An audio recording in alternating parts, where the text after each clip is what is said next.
has closed after a deadly shark attack in New South Wales.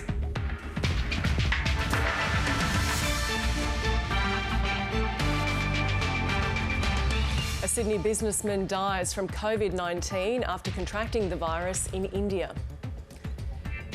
The Prime Minister concedes the vaccine rollout for people with a disability needs to improve. We've got to step up the performance there, there's no doubt about that, and I'm working with our health officials to achieve that. And US President Joe Biden voices his support for a ceasefire in the Israel-Palestinian conflict.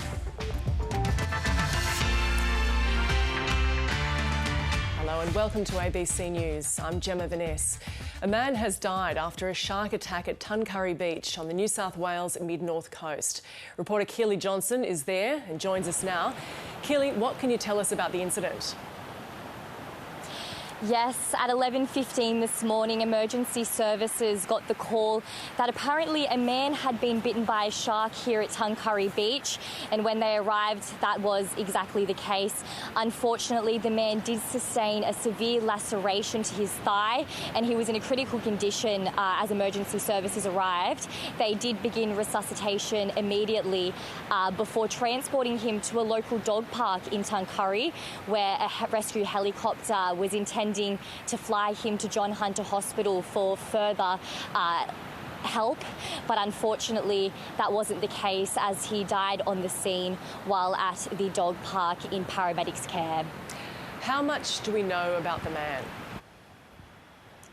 Well, we do know that the man is believed to be in his 50s. He isn't a local. He was coming to the region with a few friends and was actually surfing here at Tuncurry Beach when the incident occurred. His friends were with him till his final moments and, as you can imagine, just absolutely distraught with the news today. Yeah, and how are people feeling there after what's happened? Well, the Foster Tuncurry area, revolves around the beach. It's a very popular spot, Tuncurry surf break. So a lot of the surfers that normally go out here are just in shock and are very, very distraught. I was speaking to some local surfers earlier who said they're definitely not going to be hitting the water for at least a few weeks. They don't know if they have the confidence to get back in the water. And local community members are just shocked. It is a very small community and they're tight-knit, so the word has spread quite quickly. All thoughts and prayers are with the family and friends of the victim, and yeah, we're just hoping that they can get through this. But as for the community, they are coming together in this time and putting in support as much as they can. Reporter Keely Johnson at Tuncurry Beach on the New South Wales mid-north coast. Well, Qantas has brushed off concerns about the COVID testing process used to bump passengers off last week's repatriation flight from India. There have been growing concerns about the testing regime after the ABC revealed that the lab it used had lost its accreditation from a national board. A dozen of the passengers have since got their own results, which have come back negative. Here's Foreign Affairs reporter Stephen Jedgetts. Stephen, before we get to that, what can you tell us about this latest death of an Australian resident? Yeah, this is very sad news. News has come through this morning basically from a company that an Australian resident, 47-year-old Govind Kant, has passed away from COVID-19 in India. Now, exactly whether Mr. Kant was an Australian resident or an Australian citizen is not clear at this stage, but it is clear that he was very much a well-loved man, both in the solar industry community, which is where he worked, and of course also loved by his family, which we're told includes 2 children. So very sad news, a reminder of the toll that COVID still takes on many people in India at the moment. There are a few signs that in some parts of India the virus may be peaking, but deaths are still at record levels. And of course those Australians who are in India at the moment are not immune. At this stage, some 10,000 Australian residents or citizens are still stuck in India, and of course and are saying that they want to come home, and of course some 1,000 of them are considered vulnerable. Yeah, and so returning to the repatriation flights, what's the background here? Why is there so much controversy over the testing regime?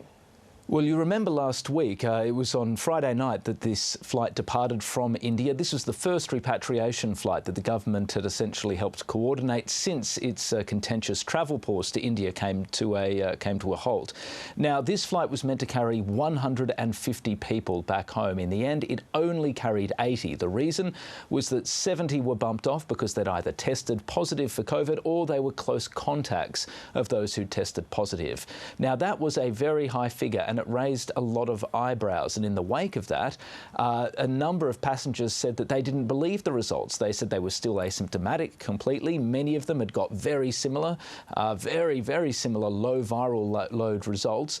And on top of that, the ABC revealed over the weekend that the lab that was used to do these tests had lost some of its accreditation via a national board, which is employed to basically look after quality control. So there have been growing concerns. They mounted as a result of all of these positive, of all of these people who got positive tests, then going and getting their own negative tests, and that might be one of the reasons why Qantas has come under so much heat on this subject. So, Stephen, what has Qantas said today about this?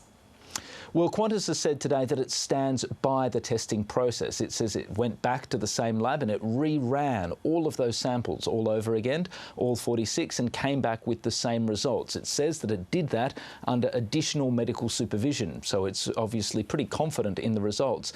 Now, as for the discrepancy between the results it got and the passengers got, it says, well, maybe that could be explained by the fact that many of those weak positives wouldn't necessarily get picked up by other labs. So Qantas at this stage is standing by the process. It is no longer going to use the lab without that accreditation. It says it's doing that to ensure faith in the process, but nonetheless it believes that no one was unfairly blocked from that flight.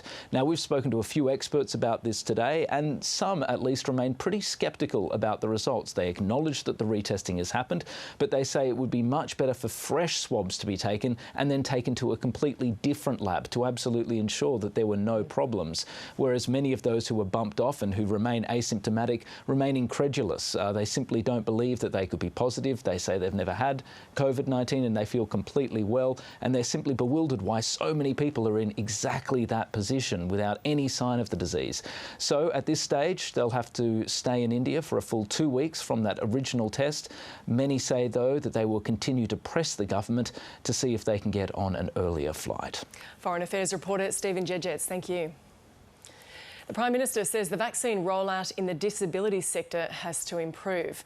Fewer than 1,000 Australians living in disability accommodation have received their first dose of the vaccine, leading to accusations the government has failed some of the nation's most vulnerable.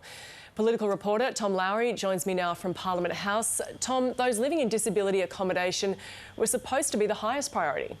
Yeah, good afternoon, Gemma. They were supposed to be part of Stage 1A of the vaccine rollout. That's alongside people like frontline healthcare workers, hotel quarantine workers and aged care residents as well. Now, the vaccine rollout has been picking up pace. There have been about 3.2 million doses of the vaccine administered so far, about 80,000 yesterday alone, but just 999 people living in specialist disability accommodation have been vaccinated so far. That's about 4% of all the people living in specialist disability accommodation. Now, there is some hope in the federal government that as things start to wind up in the aged care rollout, which has been going a bit better, there might be some attention turned to the disability sector. We might see the pace pick up there a little bit, but the Prime Minister himself concedes that the rollout in this sector hasn't been going well so far and needs to improve. Here's a bit of what he had to say a little earlier. In the area of disabilities, Australia has actually performed extremely well in preventing the virus impacting on those communities. And that's welcome, but we can't be complacent about it, and that's why we do need to do more and do better when it comes in ensuring that we're getting the vaccination levels up in our disabled community. Now, Labor says this isn't how the rollout was supposed to work. The disability sector was supposed to be vaccinated alongside the aged care sector and all those other groups. They were supposed to be the highest priority. Here's a bit of what Labor's Anthony Albanese had to say earlier today. People with disabilities were supposed to be at the front of the queue. And what's clear is that they're not getting the support that they need. And what's more, workers who work with people with disabilities aren't getting any support at all. And Tom, many in the business community are continuing to push for a quicker reopening of international borders, but comments from Virgin Australia's CEO haven't gone down well. Yeah, there's a pretty simple argument being made by some in the business community and also some state governments as well, that the reopening of the international borders needs to be tied directly to the vaccine rollout, that as more of the vaccine is rolled out, our appetite for risk has to grow. And Virgin Australia's CEO was making that case a couple of days ago, basically saying that we need to see our risk appetite start to improve as we can handle more risk as a community. But the way she worded this argument has upset some people. She said, "We can't keep COVID out forever. It will make us sick, but won't put us into hospital. Some people may die, but it will be way smaller than the flu." Now, Green Senator Jordan Steele-John, who himself has a disability, has said that he wants Ms Herdlicker to spell out exactly how many people like him, people who are particularly vulnerable, she's willing to see die to see these international borders reopen. Here's a bit of what he had to say. So when we talk about changing policy settings and accepting that people may die because it will boost the bottom line of a corporation like Virgin, we need to be very, very clear about who we are talking about and put the onus upon individuals that make statements like that to make exactly clear how many people does the CEO of Virgin believe it is acceptable? How many disabled people is it acceptable to have die? Now, Virgin Australia has put out a statement since then trying to clarify these comments somewhat. They said, "We must learn to live with COVID-19 in the community in a way that protects the health and safety of our people, but also opens Australia up to the rest of the world." Now, last week's federal budget had an assumption in it that international borders would reopen sometime mid-next year, but the federal government hasn't been any more specific than that. They say that while they need to see more data on how vaccines are going to impact transmission of COVID-19, whether vaccinated people can pass on the disease before they're willing to take more risks like this. Political reporter Tom Lowry, thank you. US President Joe Biden has pressed Israel's Prime Minister to call a ceasefire in the conflict with Palestinian militants. Mr Biden spoke to Benjamin Netanyahu and indicated he'll keep working towards brokering a halt to hostilities. Well, former Middle East correspondent Matt Brown joins us now. And Matt, the US is calling for a ceasefire but blocked a UN security statement calling for an end to this violence. The White House saying the calculation is that having those conversations behind the scenes is the most constructive approach. What's informing that calculation? Well, if you listen to the White House spokeswoman, for example, they say that this is far better done behind the scenes. They say that if there is a particular mechanism or statement that they think would actually end the fighting, that they'd look at that. But important to note, the readout from Biden's call with Netanyahu, there's no use of the word immediate, for example. So in the world of that sort of diplomacy, someone comes out and says we want an immediate ceasefire. It's very different to saying what Biden is said to have told Netanyahu is that he would support a ceasefire, that they'll work towards one. If the sides want one, they'll support that. There's very different to saying, listen, you've got to stop shooting right now. Yeah, so more of a wish rather than a demand. Yeah, that they think it's a very good idea. Biden also, in that readout, they said that all sides should do as much as they can to protect civilians, and obviously the civilian toll, in particular in Gaza, where it's very high, but also in Israel, where a much smaller number of civilians has been killed, is what is exercising the minds most of the international community. Now, it's morning there at the moment. We're yet to see what the day brings, but this is the biggest flare-up in 7 years. Do you think they're on the brink of war? I think this is a war, without doubt. This is perhaps not involving the full spectrum of things that could be employed in a war, but this is, have no doubt, this is a war. Certainly if you live in southern Israel, even in Jerusalem, where sirens have gone off, you would count this as another one of the wars. And certainly if you're living in Gaza, there's almost nowhere in Gaza where you wouldn't be hearing the sound of explosions, warplanes, the buzzing of drones overhead. Yeah, so both sides want to have the last say, and this isn't the only flare-up of violence, of course, over this long history. What is the first step in this day and age that could de-escalate this?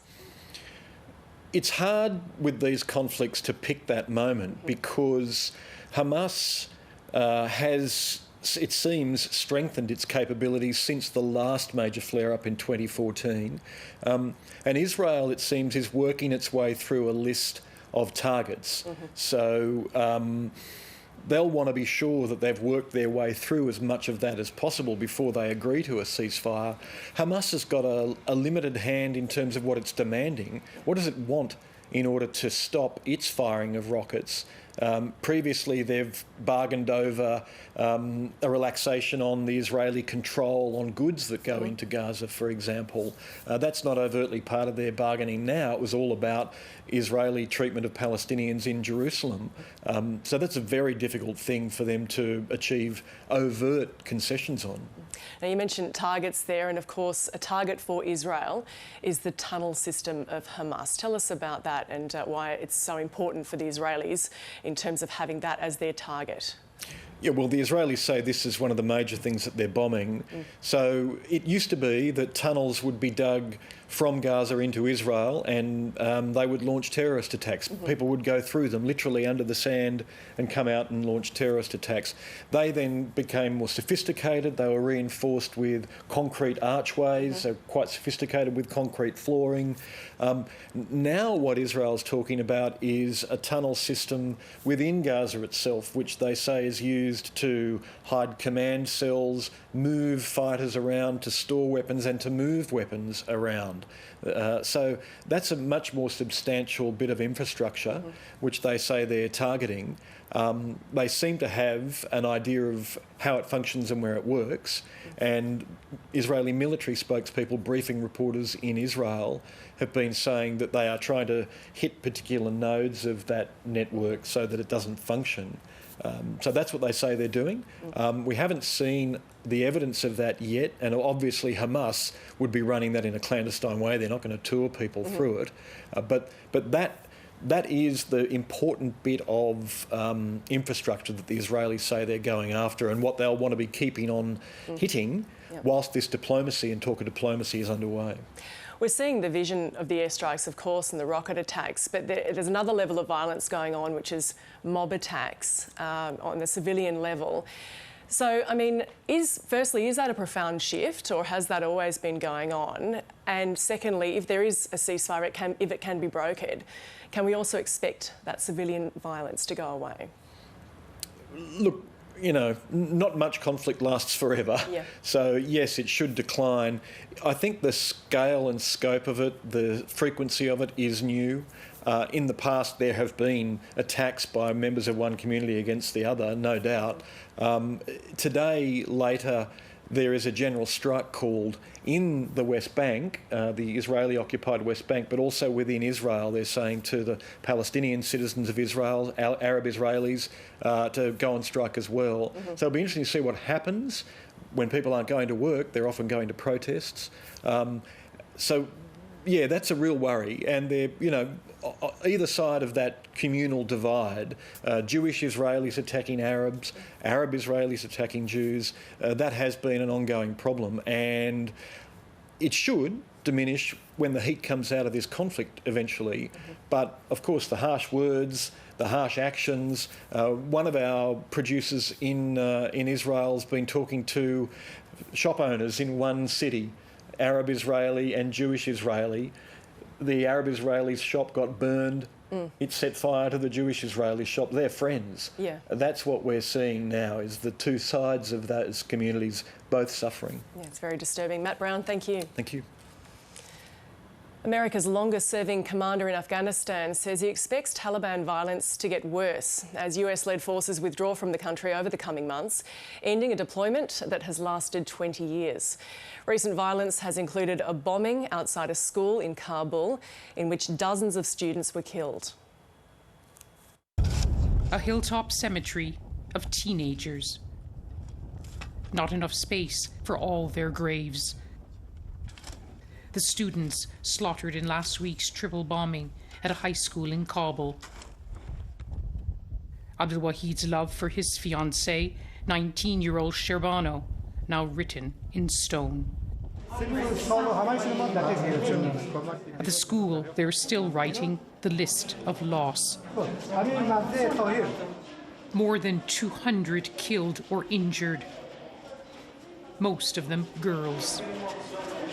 No group has said it did this, targeting schoolgirls in this minority Hazara community. But they're fighting back.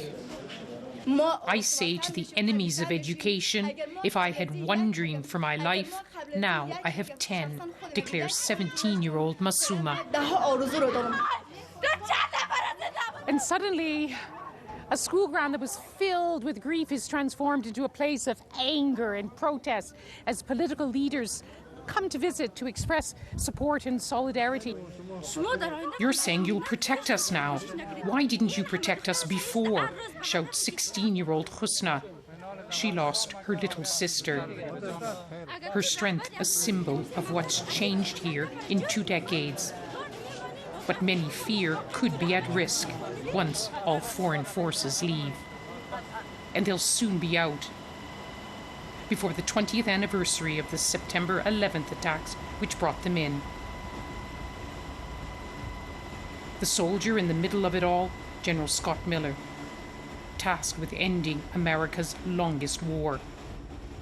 The longest serving general in this fight against the Taliban. We travel with him as he meets other NATO armies drawing down in the north of Afghanistan and soon handing over to Afghan forces, even as Taliban fighters advance. Did you fail? History's going to write this story. The objectives that we set out, I think they'll be evaluated. And I think we really need to take a really honest look at the things that we did not do as well as we wanted to. Certainly there were some victories along the way. The future will tell the rest of the story. This fiancé's story, now so uncertain, like so many Afghans. Traditional owners of Juukan Gorge say they're not opposed to mining and are committed to rebuilding their relationship with Rio Tinto. The comments were made ahead of the first anniversary of the destruction of 46,000-year-old caves by the mining giant. Laura Birch reports from Karratha in WA's northwest. A number of interviews have been released with the PKKP traditional owners, including director Birchall Hayes. He spoke about when he found out about the blast. He was driving from Port Hedland to Karratha with his grandkids, and he said he was just overwhelmingly sad when he heard the news, and it's left him with an emptiness inside. The PKKP have touched on how this was such a culturally significant site and how it was evidence that their ancestors had lived in the area 46,000 years ago. And they talked about how they just don't understand how this happened. Here's more from Birchall Hayes. No amount of money will ever replace that. Nothing. I'd rather have the rock shelter back than you write me a cheque. That's how I feel about it. In a recent interview, the Rio Tinto chief executive said they deeply regretted the destruction of the caves and are working to rebuild the relationship. The PKKP have said this wouldn't have happened if there was more communication. It was actually legal, the blasting of the ancient rock shelters. In 2013, ministerial consent was granted to Rio Tinto to conduct work on the Brockman 4 mine site. Last year, the WA government started to reform the Aboriginal Heritage Act and the Section 18, which allowed this to happen. That was stalled by our state election. We now have a new Aboriginal Affairs Minister, Stephen Dawson, and he has said it's a priority of the state government to reform the Aboriginal Heritage Act. But traditional owners and heritage groups have said the draft that the state government have so far doesn't go far enough, and a lot more work needs to be done to it to prevent something like this from happening again. Let's get the finance news now. Here's Sue Lannon. And Sue, Deliveroo has lost a landmark case on the gig economy. Yeah, certainly being seen as a test case. So the Fair Work Commission ordering Deliveroo to reinstate a worker that they sacked, and the Fair Work Commission saying that he was sacked unfairly. So the Fair Work Commission ruled that Diego Garcia was an employee with the right to the minimum wage, superannuation and unfair dismissal protection. So Mr Garcia had worked for Deliveroo for 3 years. He was suddenly sacked last April. He was accused of being too slow in making deliveries. So Fair Work Commission ruling that Diego Garcia be allowed back on the Deliveroo platform and repaid lost wages. Deliveroo, though, say they will appeal this ruling. Unions have called on the federal government to strengthen laws to protect workers, but labour law experts at the University of Sydney are saying the case represents a major shift in the gig economy, and it could actually see many cases for back pay taken by riders. The Commission also considered a recent UK Supreme Court ruling that Uber drivers were considered workers and not independent contractors. And Gemma, we also saw Menulog committing to an employee model recently. And again, that puts more pressure on these gig giants for workers' rights. Now, Sue, regional housing markets have really soared during the pandemic. Yeah, so the price rises were actually double, the growth in prices double what we saw in capital cities. That's as people work from home and move to regional areas because house prices are generally cheaper and also for lifestyle reasons. So this study by CoreLogic looked at the largest 25 non-capital city markets. So we saw a 13% rise over the year in regional house prices. So that compares to a 6.4% rise in capital cities. So the biggest movers were the Richmond Tweed area, that's in northern New South Wales. Prices there rose 15.5%, and I have to add that the median price of a house in Byron Bay is now valued at $1.4 million. So that's more than the median price of a house in Greater Sydney, which is $1.1 million. So pretty unbelievable. The worst performer was Bunbury, south of Perth in regional Western Australia. Prices there fell 4.4%. CoreLogic saying, though, affordability really being stretched. Lots of people being priced out of the housing market, and also rents are becoming increasingly unaffordable, especially for low-income people. And what's been happening on the markets today? Yeah, it's been a pretty good day. Iron ore prices rose, oil prices rose, gold prices rose, so that's driven the Australian market. Let's have a look now at the movers. In afternoon trade, late trade, ASX 200 is up about 0.7%. Oil stocks and miners leading the gains. For example, Rio Tinto and BHP, the big miners, rose. Banks are also driving the market. Going down, real estate stocks, education, healthcare and industrials. Now let's have a look at some of the movers. Woodside Petroleum will sell its 50% interest in an LNG project in Canada. The regional airline Rex has been fined $66,000 by the corporate regulator for breaking continuous disclosure laws. But Rex is saying it did comply with the laws, and the building materials maker James Hardie sees higher profit for 2022. That's on strong housing markets in the US and Australia. And the software firm UX has rebounded. Now, there's been media reports about problems with its governance and financial performance, but today they apologised to investors for the 70% fall in the share price since December. Looking at Asian markets, the Nikkei in Japan is up 2%. That is despite the Japanese economy contracting by 5.1% over the year to March because of coronavirus restrictions. In the March quarter alone, contracted by 1.3%. China's market up slightly. The Hang Seng is higher in Hong Kong. The New Zealand market's weaker. Now in the US, we've got the wrong prices there, but I'll just briefly tell you that tech stocks pulled down Wall Street. And commodities, spot gold has gained the highest in 3 months. Oil prices also rose to the highest in 2 years. And the Australian dollar buying around 77.86 US cents, so it's higher, but that did not have anything to do with the Reserve Bank's minutes from the latest meeting, which are out. And again, it reiterated that interest rates will stay on hold until 2024, but it is watching the economy closely, especially with inflation pressures building. Sue, thank you. The Australian Olympic team uniforms have been unveiled today. The outfits will be worn during the opening ceremony of the Tokyo Games, which is now 66 days away. 480 Australian athletes have been kitted out for the event, with the uniforms featuring a nod to past champions. It's time for the weather now with Graham Creed. Graham, these showers are few and far between. Yeah, they are. We've got a few down around the southwest corner of WA and a few along the far north coast of New South Wales and into Queensland, but they're all patchy and light. And we're really not expecting to see a great deal of change over the coming days. Still, for most of the continent, it's this high-pressure system that's the dominant feature.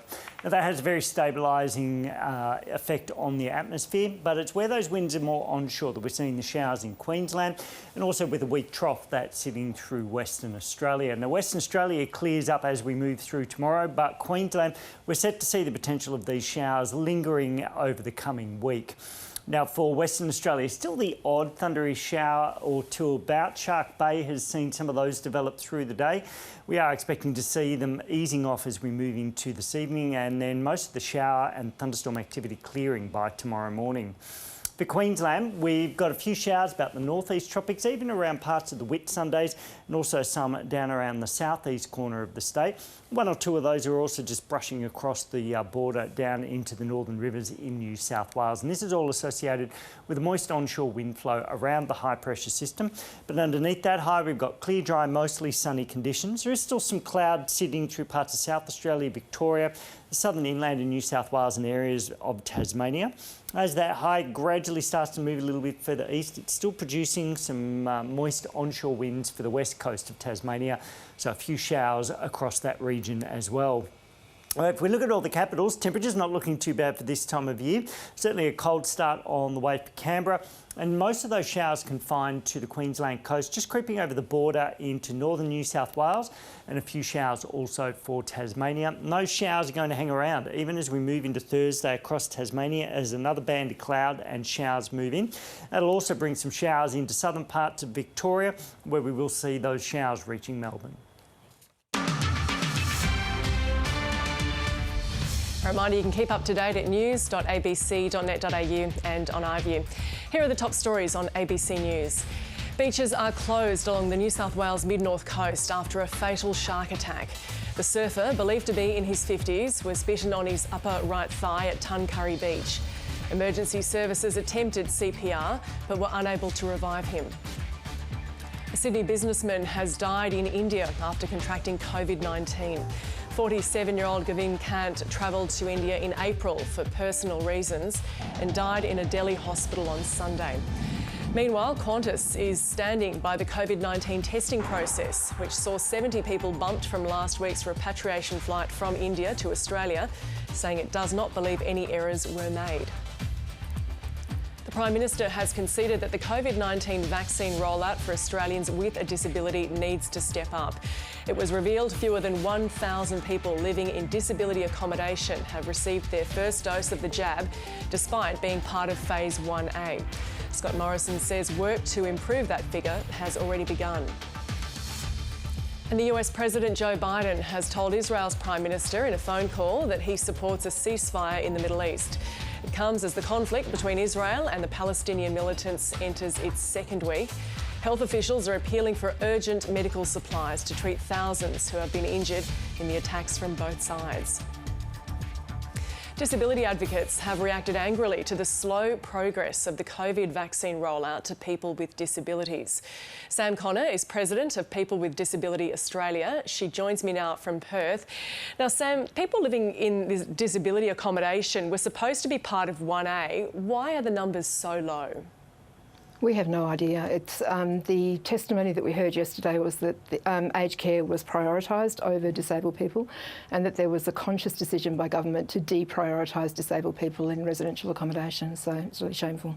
So it was just a case of the priority level, I suppose. Is there anything to your mind that would go any way to explain any difficulties in rolling out the vaccine to people in those group settings, for example, and the staff that work there? No, look, I don't think so. There's been 127 people across Australia who have been fully vaccinated who live in those residential group settings. And bearing in mind, we still have quite large disability settings as well. Arguably, it would be easier to vaccinate people in a large setting than a smaller setting, but really this just is awful that, that people have made decisions to actually bump people who are at risk of dying down the list. Yeah, so at risk, and who are those that are highly at risk within this group that you say need to be prioritised immediately? Well, there are people living in the community as well who are highly at risk. So, for example, if you're a person with Down syndrome, you're between 3 and 10 times more likely to die from COVID. So I live in Western Australia. We have friends who are under the age of 30 and who can't get access to a vaccination for Pfizer. So, but people who are living in congregate settings like group homes and nursing homes are highly, highly at risk for the same reason that people in aged care settings are. Wouldn't it be quite easy to take the vaccines to those group settings and really boost the numbers very quickly? You would hope so, and I really implore Scott Morrison and people who are in charge and health to engage with disability peak bodies and groups and family organisations and make sure that they know exactly what they're doing and they're making sure that people who need the most help get it now. What makes people with disability particularly vulnerable in any COVID outbreak? I think there's being clinically vulnerable. So, for example, I have limb-girdle muscular dystrophy, which has a heart and lung complication, so I'm clinically vulnerable.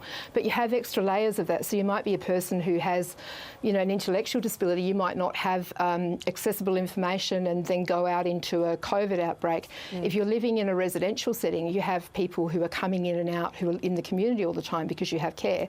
And the same thing goes for people who are dependent on high qualities of care. If you have a person in the same way Typhoid Mary did back in the day, came around to your house after visiting 3 or 4 different people. So, people who are in congregate settings are exceptionally at risk. And I suppose the more care you need, the more people that you are interacting with in that setting. Yeah, absolutely. And with a highly casualised workforce as well, that's a really key issue where people are just living their usual lives. And as we saw in the last COVID outbreak in Victoria, it's really easy for people to transmit it to each other in that setting and amongst the staff. What we heard yesterday, Sam, was that the primary document that the Health Department uses to guide its policies on immunisation didn't mention disabled people once. What are your thoughts on this? Yeah, I think there's a silo between health and disability, which really does need to be breached at times like this. We really need to be in the room in the same way that other people need to be in the room, including Aboriginal people, people who might be more at risk for other reasons in an emergency situation, and that goes for a whole range of emergencies. We need to break down that wall between health and disability and make sure that we are the people who are going to die. So aged care and disability should be the people that you'd think of first. It's really changing thinking. Are there overseas examples where the rollout for disabled people has been much faster? Yeah, and I think handled quite a lot better. In the UK, which has been a disaster for a lot of other people, most of the disabled people that I know have felt relatively safe because they were made safe. Not everybody, but they had a thing called a shielded patient list, which had, clinically a decent amount of information that came forward quickly to get people's trusted GPs and professionals supplied with the information that disabled people needed, and to give it to them so that they knew what they needed to do and they knew how to stay safe and they were prioritised for vaccination. Finally, Sam, given the vulnerabilities we've been talking about, what's been your reaction to the comments by the Virgin's CEO who says we need to open international borders and some people will die? Well, as one of the people who will die, Jane spells her name the same way I spell my middle name. Look, I don't think there's much difference in the value of a Jane and a value in a Samantha Jane, so I would reject that, and I would say to Virgin that we pride ourselves on a country who believes in people over profits, and that is what we should be. That's being Australian, and so perhaps a apology by the end of close of business would be great. Sam Connor, President of People with Disability Australia. Thanks for joining us. Thank you so much, Emma. Students in New South Wales will be banned from bringing knives to schools on religious grounds after a teenager was stabbed at a school in Sydney's northwest. The blade used in the alleged stabbing was a kirpan, a ceremonial blade carried by Sikhs. Sikh community leaders say they were not consulted before the ban was enforced. Amar Singh is president of Turbans for Australia and he joins me now. Amar, are you disputing the ban or the lack of consultation or both? We're disputing both. Thanks, Gemma, for having me. Look, it's a bit, knee-jerk reaction by the government to just ban the kirpan outright. The kids have been wearing kirpan at school for probably close to 20 or 30 years, and we've had one incident. So how is it fair? The New South Wales Education Minister says that she has spoken to the Sikh community about this decision. Is that your understanding? We were told of the decision. We weren't consulted on this decision and said, look, what we need to do. So yes, we were told of a decision 5:30 p.m. yesterday. So Mark, before we discuss more about the actual ban, can you tell us about the significance of the kirpan? So the kirpan is one of the 5 religious symbols that every baptised Sikh carries, and not every Sikh is baptised. So as a baptised Sikh, you have allegiance to the religion, to follow some code of conduct, to follow the code of conduct, and do prayers and stay away from vices such as drugs, alcohol, and other things in life. So this is why it's important that families actually ask their kids or encourage their kids to be baptised, so they stay away from drugs, alcohol, and smoking. And so what age do boys start wearing them? Well, both boys and girls wear kirpan as a baptised Sikh, and some girls choose to wear the turban as well. So the kirpan can be worn anywhere up after 10 years old, but generally speaking, it has to be somebody who is able to read the holy books or do the prayers by themselves rather than being taught. And it is a commitment, and it has to be a family decision. It can't be just a person just picking up a kirpan from the drawer one day and say, look, I'm going to start wearing one. Yeah, I think there would be a lack of understanding of this in the Australian community. Are they carried everywhere? Well, we carry it everywhere. We wear it on our person. So even when we go to sleep, we sleep with the kirpan on our sort of sleeve that we wear.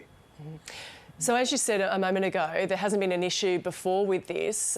Would you say this was a localised problem in this case? I mean, how do you explain the incident that we did see where one was used? Well, the whole issue is localised, Gemma. The racism and bullying that happens in that school and has been happening for many months now is what's brought this incident to boil. So there have been a number of parents who pulled their kids out of that school due to those same incidents, and this is the reason why. And if you look at every headline published by the media, it says a 14-year-old attacking a 16-year-old. What does that say in itself? The older kids are bullying younger kids at that school. So under this ban, which is temporary at this point, do you think students will go to school without it or will stay home? Well, there's a divided opinion. Many people actually have opted to not send their kids to school, and that is because they feel so passionately about it. That one incident has brought this whole thing together and say, look, we can't have any kirpan at school. One incident. I mean, we haven't closed every pub in the state from one punch attacks. We went around the issue and said, let's work out a solution. And this ban takes effect tomorrow, and as we said, temporary at this point. Do you know how long it'll be? Well, they said it's temporary, and we found out the information yesterday at a meeting called probably about 2 hours before the actual meeting. We were told there's a meeting. We are working hard with the community and our religious leaders to address the issue, to see what the middle ground is. And end of the day, it's about us practicing our religion, our faith, and which hasn't caused any problems in Australia at all. I mean, there aren't any significant number of cases. This whole media sort of charade that they did yesterday has brought in the ban. The incident happened 10, 15 days ago, and there was nothing there. So what are some of the solutions that will be offered up? And I mean, has this happened overseas and different solutions offered up in those cases? No, we don't know any attacks like this that have happened overseas or any bans, but Sikhs worldwide are concerned. I've had a number of emails and phone calls from Sikhs right around the world to say what's going on in Australia, why the religious kirpan being banned. I mean, a knife could be a Stanley or could be a kitchen knife. So that is where it's wrong to say religious knives. It's actually a religious kirpan, because there is no other community that actually has a kirpan that they wear as part of their religion. So the religious knives is not really the right term for it. What do you make of the Premier's signal that she might change the law? Well, they seem to change every law, especially affecting migrant communities. I mean, during COVID as well, we had pubs open before places of religion, and we, as religious groups, had to lobby for the religious places to be open. What's more worse, a person being drunk, are they going to keep social distance, or are people playing at a religious place? So the government is out of touch with the people, with the electorates, people that vote for them. I appeal for the government to listen to our voices and work with us. We're ready to work with the community, the department and the government on this issue. And finally, do you think, or in fact, do you worry that this has changed people's perception of the Sikh community? Well, it has tarnished our image. Just in fact, 2 minutes ago, I got a threatening phone call from a private number, which some of the words I can't really repeat. Say, pack up your bags and rack off where you came from. I mean, I've been here 22 years. Our kids are born here, so where do they go? This is the sort of divisiveness that is sending out in the community, and it's not right. I mean, we are a multicultural charity that's known for, meals and hampers and bushfires that we do, and this is accidental leaders that we've become. And the government should think about it. We're economically disadvantaged. We don't have assets that we can just go out and hire big lawyers and represent ourselves. We have to look at different options and fundraise and get these things together. Amar Singh, founder of Turbans for Australia, really sorry to hear about that phone call, and thank you for your time this afternoon. Thank you, Gemma. I much appreciate the work by the ABC. It's time to check in now with afternoon briefing host Patricia Carvelis. And PK, what do you got coming up? I'm going to be speaking to Dr. Nick Coatsworth, who's an infectious diseases physician and former Deputy Chief Medical Officer. Now, he's made some controversial comments in relation to this elimination strategy or quasi-elimination strategy that Australia is seeking, and it does look like we've gone for that approach, and how it kind of at some point we need to have that conversation about opening the borders and the implications of that. So I'm going to be having that conversation with him on the program. Then we've got all of our regular elements, including our political panel, all coming up at 4 p.m. Looking forward to it. PK, thanks. And that is afternoon briefing every weekday at 4 p.m. Eastern Standard Time on the ABC News channel and anytime on iView. With hours to go until the first Eurovision semi-final, Australia is in a position no other delegation has ever been in. We're in the competition, but award-winning singer-songwriter Montaigne won't be performing at the event in Rotterdam. She spoke to ABC News' Yasmin Jeffrey ahead of the competition. It sucks to be the only one not there, and ultimately would have been a really fun, interesting, good experience, even if I was absolutely terrified by it, yeah, it's just unfortunate. It's like a once in a lifetime opportunity. It's not twice in a lifetime opportunity for me, and both times I didn't get to go. Anyone would, if they got the opportunity to perform at Eurovision, would absolutely just want to go to Eurovision, and I got 2 opportunities and I didn't get to go to either. What would you say Eurovision means to you, and what does sending this song mean to you as well? Eurovision related or not, it's still going to be it's going to be how there's a B, C, E and CE, or B, C and AD. It's going to be remember that time during Eurovision or whatever, because it's just that whole 1.5 years of my life that